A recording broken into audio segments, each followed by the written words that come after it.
Law एक ऐसा subject है जो आपको सीए फाउंडेशन, सीए इंटर और सीए फाइनल में तीनों में पढ़ाया जाता है।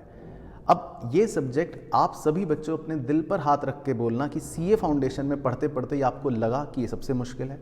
और मैक्सिमम बच्चे इस बार जो फेल हुए सीए फाउंडेशन के अंदर वो सिर्फ लॉ की वजह से हुए। और अगर आप भी उनमें से एक हो या आपके भी मार्क्स लॉ में कम आए हैं तो ऐसा अब क्या करें कि ये सेम स्थिति आपको अब जून 2024 में ना देखनी पड़े। न्यू कोर्स है सीए फाउंडेशन का, बिजनेस लॉज 100 नंबर का हो गया है, जहां आपके लिए पहले 60 नंबर में फाइट रहती थी और अब वही पूरा अकेला पेपर 100 नंबर का हो गया है। तो 100% इस बार ये प्रोबेबिलिटी है कि मैक्सिमम बच्चे जो फेल हो वो शायद इस लॉ के पेपर में हो।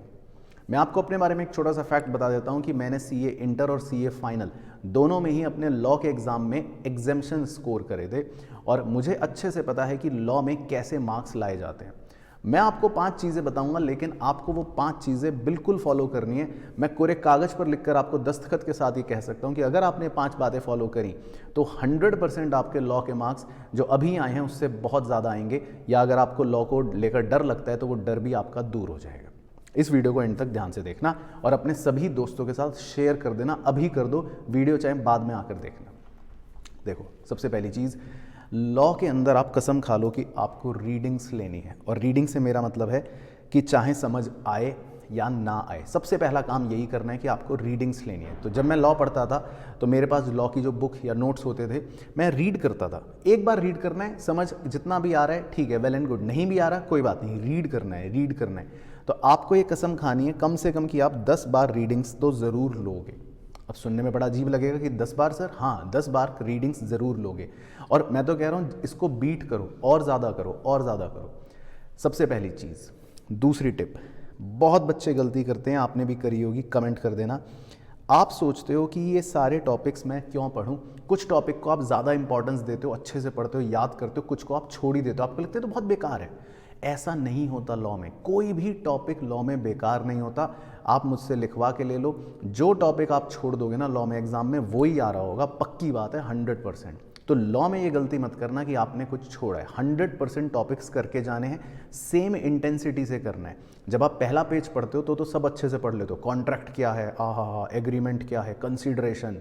लेकिन जब यही बात एंड में पहुंच जाती है तो आप 10 बातें छोड़ देते हो, बेकार है, ये नहीं है, वो नहीं है। यही गलती करते हैं लॉ में।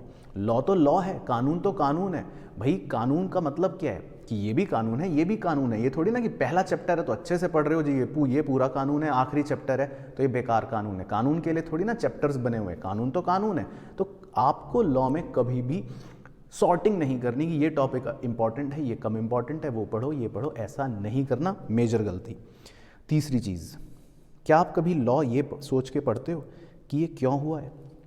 जिस दिन आप लॉ को पढ़ना शुरू कर दोगे ना प्रैक्टिकल रिलेटेबिलिटी के साथ कि ये प्रोविजन क्यों बनाया गया होगा या आखिर इसमें ऐसा हो क्या रहा है जिसकी वजह से कानून बना, अल्टीमेटली तो कानून है। तो जब आप लूप होल्स के बारे में सोच सोच के पढ़ोगे तो थोड़ा सा आपकी रिलेटेबिलिटी बढ़ जाएगी, और जितना रिलेटेबिलिटी बढ़ेगी आपकी लॉ पढ़ने की तो उतना आपको चीज़ें रिटेन रहेगी। नहीं तो आप रट्टे मारोगे। अब कंसीडरेशन है, ये है, वो है, ये सब चीज़ें आपने रट रखी होंगी, आपको पॉइंट शायद याद होंगे, लेकिन आप इसको थोड़ा सा ऐसे पढ़ो लॉ को, थिंक वाई, ये क्यों हुआ होगा, जितना हो सके सोचो उसके बारे में। एटलीस्ट कुछ टॉपिक में ये ज़रूर हेल्प करेगा। उसके बाद देखो, चौथी इंपॉर्टेंट चीज़, राइटिंग। आपको लिखना है। लॉ का पेपर बच्चे बहुत सारे क्या करते हैं, पढ़ते रहते हैं, याद करते रहते हैं, मगअप कर लिया, सेक्शंस रट लिए, केस लॉ रट लिए। रटना नहीं है, आपको लिखना भी तो है। आपको वहाँ पर एग्ज़ाम में क्या होता है, बहुत सारे बच्चों के मार्क्स क्यों कटते हैं, जब क्वेश्चन कुछ पूछता है तो या तो आपसे लैंग्वेज नहीं बनती कि आंसर देना कैसे है, और बहुत सारे बच्चे होते हो उस सही क्वेश्चन को समझ ही नहीं पाते कि वो पूछ क्या रहा है, गलत चीज़ चिपका देते हैं आंसर के अंदर। तो ये चीज़ें लिखने से दूर होंगी। कई बार आपकी लेंथ छोटी रह जाती है, कई बार आपके सेंटेंस मेकिंग प्रॉपर नहीं होते, आप स्टार्टिंग की लाइन लिखते हो फिर उसको कट कर देते हो, दिमाग में कुछ और आता है, फिर दोबारा लिखते हो। तो ये चीज़ें राइटिंग से दूर होंगी। तो लॉ पढ़ो, रटो, रीडिंग लो, ये सब चीज़ें ठीक हैं, लेकिन 20-30% लॉ के टाइम में राइटिंग ज़रूर करो, ये बात ध्यान रखनी है। और आखिरी सबसे इंपॉर्टेंट चीज़ बता रहा हूँ, अगर आप इस पे काम कर लोगे तो लॉ में कभी फेल नहीं होगे, वो है क्वेश्चंस का एक्सपोजर। आपको क्वेश्चंस ज़रूर देखने हैं, कि वो पूछता कैसे है। पिछले 4 या 5 साल के प्रीवियस ईयर के पेपर्स के सारे क्वेश्चंस देखो, model test paper, revision test paper के क्वेश्चंस देखो, उनके आंसर्स देखो, हर क्वेश्चन को एनालाइज करके आंसर से मैच करो, क्वेश्चन आंसर्स फॉर्म में पढ़ने की कोशिश करो। और करते समय किस बात का ध्यान रखो कि क्वेश्चन पढ़ा, पहले अपने दिमाग में सोचो कि क्या हो सकता है प्रोविजन इसका, फिर आंसर से चेक करो।